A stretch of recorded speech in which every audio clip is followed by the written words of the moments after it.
right. Hey, everyone. Welcome to another episode of Frozen Oil.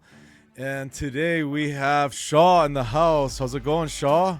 Good. How's it going? Going good, buddy. Today we are recapping the Vegas Golden Knights versus the Edmonton Oilers, game 37 of the season. And Shaw, you were at the game. Yes, I was. It was How it was a great game. how was it live in action in person? It was good. It was good, decent seats, and was able to kind of really get a sense of how the team's playing.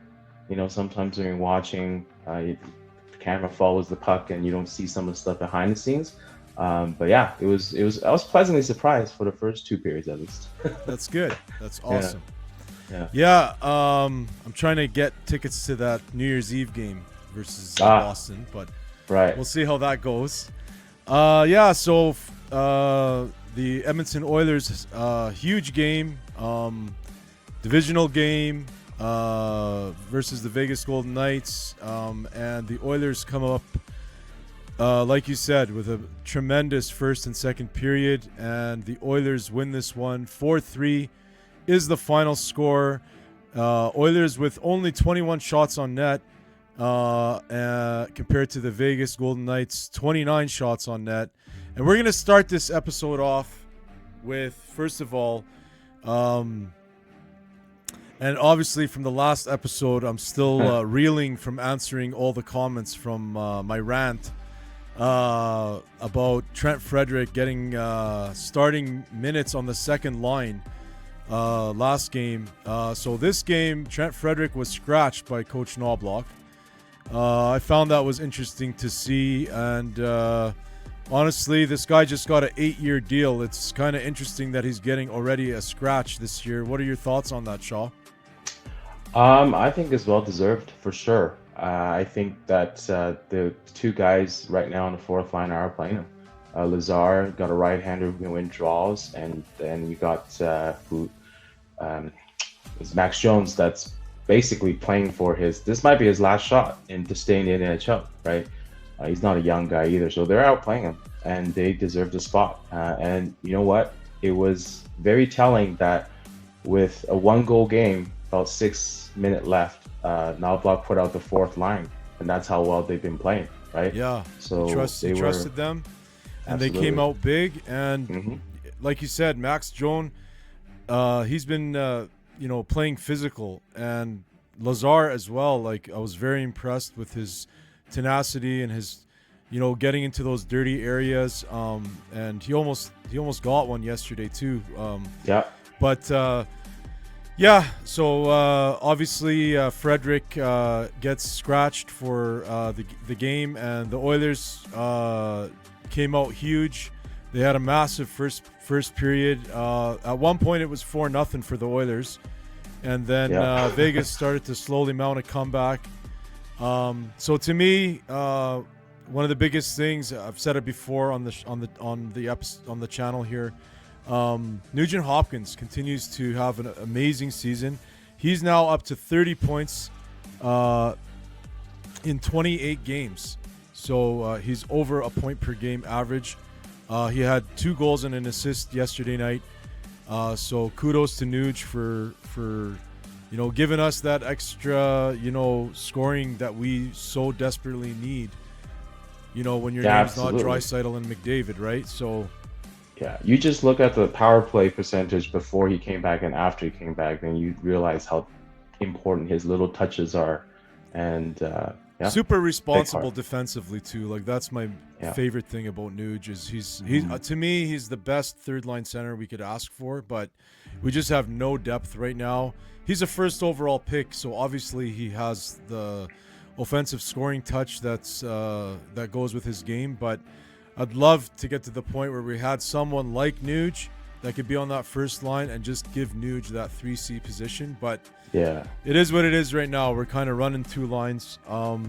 The other big thing, Shaw, was, and I wanted your thoughts on this, was obviously the debut of Connor Ingram. He finishes the game with a .897 save percentage, so almost 900. We've said that so many times. We've chatted, me and you, so many times. We just need a goalie, 900 plus save percentage. We're good. And he pretty much gives us that. He held the fort in the third period. He's been through a lot. He's been through a lot of stuff. He hasn't been in an NHL game in a long time, and it was just nice to see him. We'll get to that on X. We'll show a little clip of his post-game interview, but overall, I thought his game was pretty good. And yourself, what do you think of Ingram's debut as an Oiler? Yeah, I thought he was solid. The team kept all the shots to, pretty perimeter for the first two periods. I think the team played better defensively with him in net as well, and he stopped what he needed to stop. The first two goals, I don't think he had a chance on either of them. One was in the slot, right, from Hurdle, a snipe, and then the second one, he's diving across, and he almost got that one too. Yeah. Third one was a bit of scramble, but he made some big saves when we were just up 4-3, and no bad rebounds. So couldn't ask for more. No epic collapse or back-breaking tying goal ended up happening. That would have been the story really right now if that were to transpire that way, but luckily it didn't. So overall great game. Obviously McDavid, another 3-point night. He retakes the scoring title in the NHL from McKinnon, and just an exciting game to be at for sure. So I'm glad you had a chance to go there. And having said that, we are now going to switch over to X and see what the Oilers faithful are saying out there and take a look at a couple of the goals. Before we do that, though, we're going to take this opportunity to kindly ask you to consider subscribing to the channel. We're approaching 1,100 subscribers, so we want to hit that milestone as soon as possible. So if you're feeling like in the festive season, hit that subscribe button and help us out. And also, we are on Twitter /X, Instagram, and TikTok. Our handle is @FrozenOilHockey. So let's head on over to X and see what's going on, Shaw. So first one is from Kim Jong Bettman. What a funny account. His under his title, it says Supreme Leader of the NHL. But I couldn't find a video clip on this, and I just wanted to show this. This one didn't go in the first period, and I just find McDavid has had almost every single game since the Toronto game. He's almost had one of these goal of the year opportunities. They haven't went in. He's scored on other goals, but this one I had to show it. So let's take a quick look at this. Here he is streaking in. 1, 2, 3, 4 guys, and he almost scores on the backhand. That was very reminiscent of the Rangers goal. That's is on. I'm going to tell you, I would have needed adult diapers myself if that one went in. Yeah, the arena would have erupted. That's for sure. Oh yeah. Here is a clip of the goal that was scored to open the scoring in the first. So nice pass up the ice from Regula, though. Back to Regula. Yeah. Right here. There it is. It's Draisaitl, and then look at the speed. Charging in McDavid, cutting in front, and he scores! I think we're going to miss, one day when McDavid's not here anymore, we're going to just miss how effortless he makes these plays look. It's not easy. It's not normal. It's not normal. And that's the thing. Like, if you're not watching Connor McDavid on a day-to-day basis like we are as diehard Oiler fans, 100%. like you say, and you remember before McDavid came, just he's one of those rare game breaker players. Players like Pavel Bure come to mind.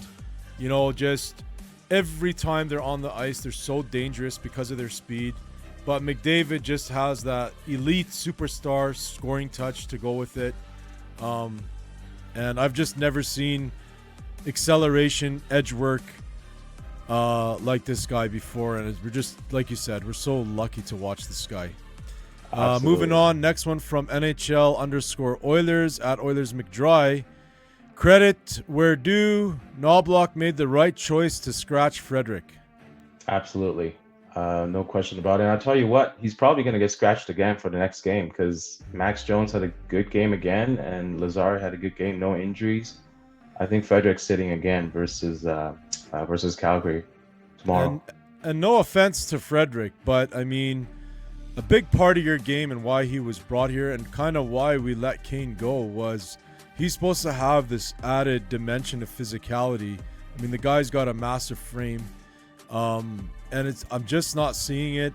So maybe, sometime in the press box, we'll just let him think about, these things, and he gets back into the Trent Frederick from Boston that we're so used to watching.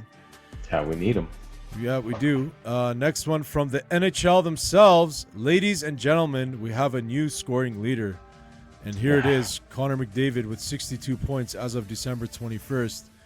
I mean, there was a point in the beginning of the season, Shaw, where everyone was like, Nathan McKinnon's running away with this. And then McDavid just went Terminator mode. And here we are. Yeah, it just tells you how easy, how good he is. He could sleepwalk through the first month, and he's like, well, let's let Nate McKinnon just have the lead for a while, and then snap of a finger within a 2-week period, right back at it, right back on top. Just only a GOAT can do that. Only like a Michael Jordan in basketball can just change things at will when they feel like it. So absolutely. Yeah, so kudos to McDavid for taking over the scoring lead. Next one from Oilers' top 50 stats. Zach Hyman's 22nd game-winning goal as an Oiler ties Jordan Eberle and Taylor Hall for the 14th most in Oilers franchise history. Oh, he's clutch. I feel like watching him, he's getting his touches back, which is great to see, right? It took a long time. Obviously, he didn't have use of his hand for a while, but he's getting that back, so we definitely need his scoring touch on the first unit for sure. And that was a awesome backhand, the way he went forehand before he went backhand and kind of had the goalie moving the wrong way, and then he almost had like a half open cage there to get that puck in. So it was a nice goal, and congrats to Zach. He's moving up in the Oilers history charts, which is awesome. Yeah. Next one here from Bob at Bob Goalie 1. Here to see Connor Ingram make his Oiler debut. So, first of all, loved his mask. Yeah. I thought it was a white mask for a second, but loved it. He's a good goalie. I saw him play when he was with Phoenix live too at Mullet, and he's a very good goalie. So Pickard should be worried. Well, I mean, if we have a battle for the crease between the two goalies, I mean, my God, when was the last time that happened, right? So, right. It'd be very nice to happen, but I mean, and has there been any update on Jari? I'm hearing crickets myself. He's on IR, which means he has to miss at least a week. With the Christmas season, I think it'll probably be 2 weeks, but you never know, right? I think it's probably a growing. Looks like what but I'm not exactly sure. But yeah. And the thing is, with the groin injury in a goalie, it's scary, right? Because it could it could be re-aggravated or whatnot. So if we can give him some more rest and Ingram plays good with Skinner backing up, as much rest as possible. Hopefully, we can even get to the Olympic break, and then he has extra 2-3 weeks to rest, which would be golden. So hopefully that happens. We're gonna keep on trucking along here with X here, and next one from Oil and Goal.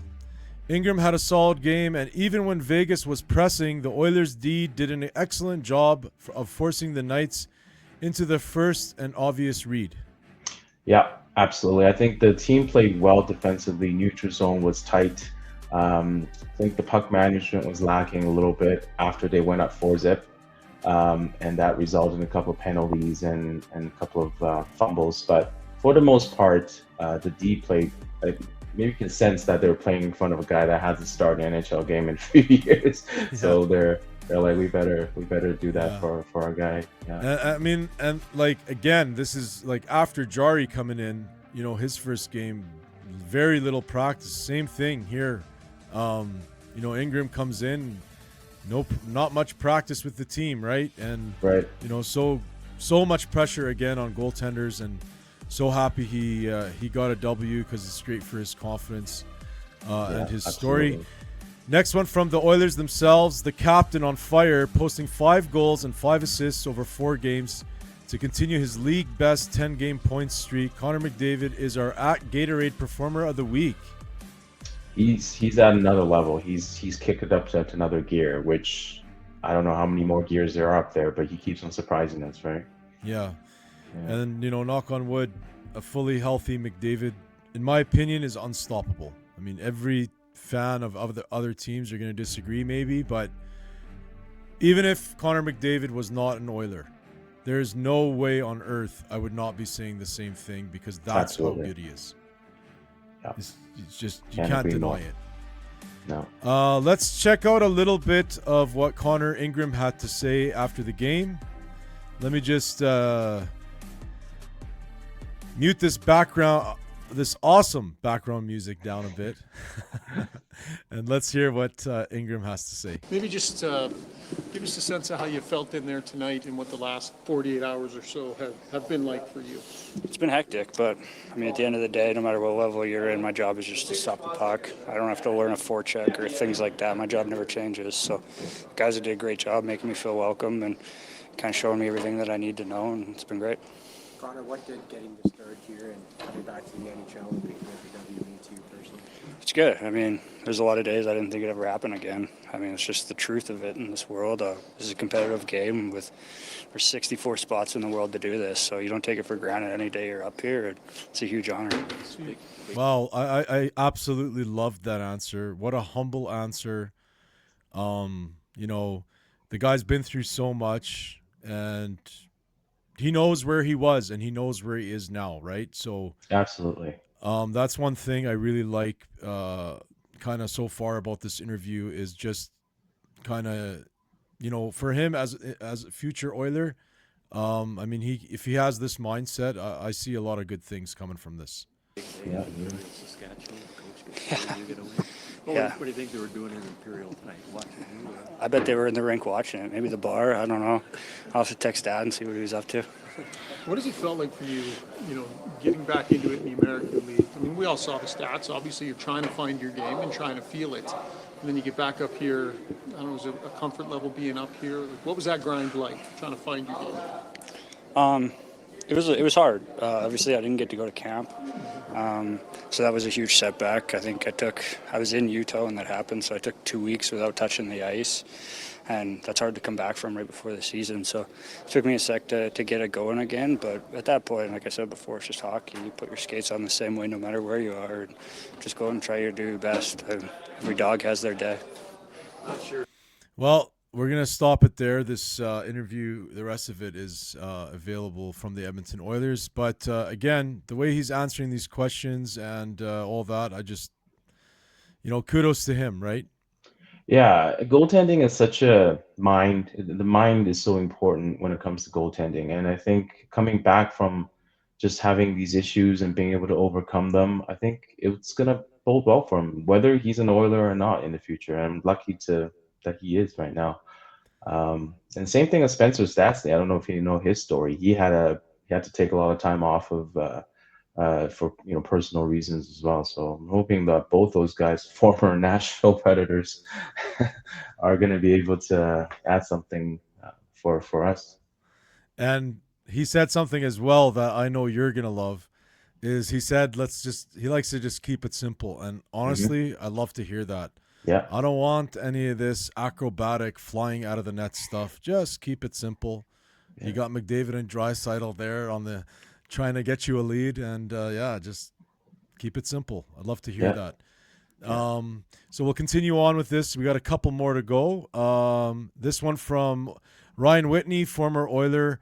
What a shift by Stastny and Nurse in the last minute. Oilers are a wagon. You all know it, even you true, sick, deranged Oiler haters. Well, yeah, Whitney, obviously a really, really diehard Oilers fan. But yeah, no, Stastny and Nurse have been keeping it simple. That's all they have to do, right? They don't need to be K.O. Makars out there. They just need to get the puck out and not turn it over. And Stastny should get some sort of award for being paired with Nurse and having to deal with his pinches all the time. Oh, absolutely. Next one from Jason Greger. Oilers have 7 wins in December. 4 different goalies have won a game. Jari 3, Skinner 2, Pickard 1, Ingram 1. First time in franchise history 4 goalies have won a game in 1 month. That's pretty shocking, given the decade of darkness but how many goalies we're rolling through. But yeah, I mean, that just goes to show you, Shaw, the state of our goaltending right now. I mean, Right. Ken Holland put us in this situation. If this doesn't say complete and utter lack of respect for the position as far as solidifying legitimate goaltending, what you're seeing here is the proof in the pudding. Like that's crazy. Yeah, we could have had the wall from St. Paul, and he would have been the wall of West Edmonton Mall or something like that. I don't know.